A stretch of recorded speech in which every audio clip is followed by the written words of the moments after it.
I suppose that the main response to Marta is to thank her and thank her for all she went through, because she did it for us. She did it for the taxpayer.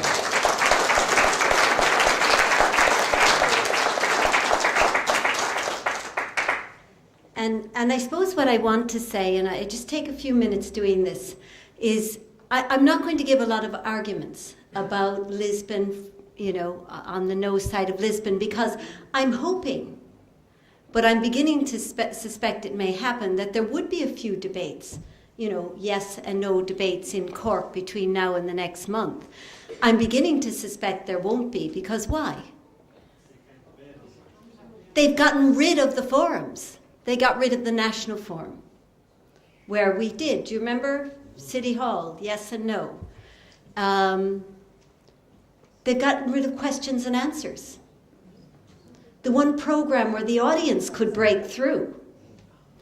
And I was at, just before we closed, before the elections, I went to the Constitutional Affairs Committee, and there were all of about 4 of us there because everybody was at home campaigning.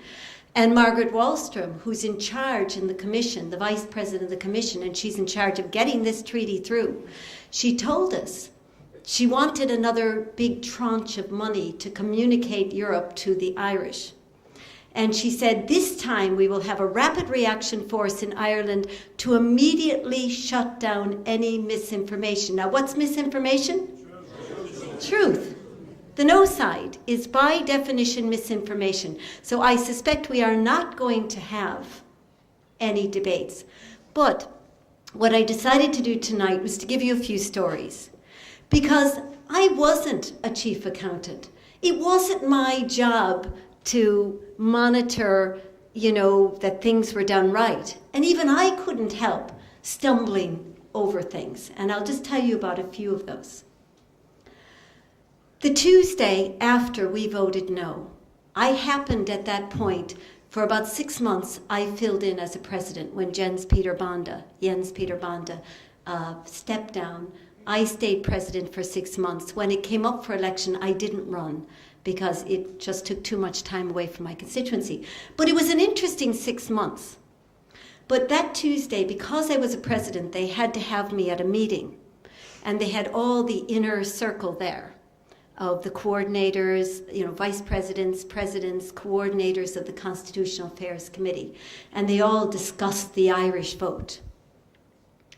Now, 3 comments I'll tell you. My own, I won't tell you what I said, you can guess. It's what you would have said, because I was speaking for you. One had the good grace to say, the president of the GUI had the good grace, and Sinn Féin was in his group, had the good grace to say, well, let's be honest, we all know that if we had had referendums, most of our countries would have voted no, right? But at the conclusion, after we'd all gone around and said our piece, one of the, I think he was the Aldi, but I can't remember, and unfortunately I didn't write down that bit. He said, we're very bad at learning our lessons in Europe. So we keep making the same mistakes, treaty after treaty after treaty. This time, let's promise ourselves something. We get Lisbon no matter what it takes. Those were his words. We get Lisbon no matter what it takes. And we never have a ratification process again. We just use Article 48 and change it as we go along. In other words, never again a referendum, never again even a parliamentary ratification. Except those enlargements, because those are easy, they just come through. But never again are we going to do a treaty. And they all agreed. That was the action plan, no matter what it took. And never again another referendum, another ratification, even parliamentary. Okay, what other little stories can I tell you? You're all going to be told about this wonderful citizens' initiative. Did you ever think about what democracy meant? Democracy meant that you, the people, rule. You govern yourselves. And you do it in a communal way so that, you have your debate and then you vote on it and it goes with the majority. And if you want to change it, you eventually have to convince everybody else and change the majority. But you control, and because it's a matter of convenience, and we can't all be up, on Capitol Hill all the time, you pick people and send them up to vote for you. But if they don't vote for you, if they don't vote the way you want, then you vote against them and you control them through a ballot box. What do we have now? In Europe, increasingly, we don't have the right to control the legislation, we have the right to complain. We have ombudsmen, we have the petitions committee, and don't get me wrong, I love the petitions committee because it was about all we had. And now they're going to give us the right to complain with 999,999 other people. Now, it just happens that when they talk about the Citizens' Initiative, I actually feel queasy. Why? Because I launched and partook in gathering the 1 million signatures for disability to get a disability directive around Europe, and we got 1.3 million. It took us 10 months. I gave up my whole summer 2 years ago to gather signatures on the streets of Munster. And what happened?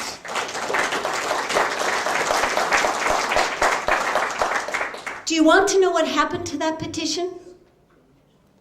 We presented it to, and Barroso didn't show up at the last minute without even sending an excuse. Wallström showed up. And President Pottering of the new president of the parliament came, and they accepted the petition, and they said this was great, a citizens' initiative, etc. We never heard anything. And as vice president of the petitions committee, every month I said, where's that petition? It should be heard. And my intention was to bring over 50 people with disabilities to come and really fight hard for this petition, because our disability directive was getting further and further away. So what happened? It never came. They couldn't find it. There was an excuse every month. And about 6 months ago, last autumn, we had a hearing on citizens' initiatives. In other words, how to set them up. And the European Disability Federation came in and said they also had been trying to use the petition that people had fought so hard for and worked so hard for. And they couldn't find it either. And that about a month before this hearing, so about this time last year, they got a phone call from someone in the commission saying, do you want these petition forms back? They're in our basement gathering dust and we need the space. So would you like them back? It still hasn't come before the petition. So I've taken a petition about the petition, which has just been declared admissible, and I thought doing that would finally bring this citizens' initiative into the Parliament for discussion. But it's not. Even that hasn't brought it in. Just a petition about the petition, about the petition, about the petition. And that's your wonderful new right of petition, citizens' initiative. That's what you get instead of the right to control the legislation. And that's what you get instead of democracy.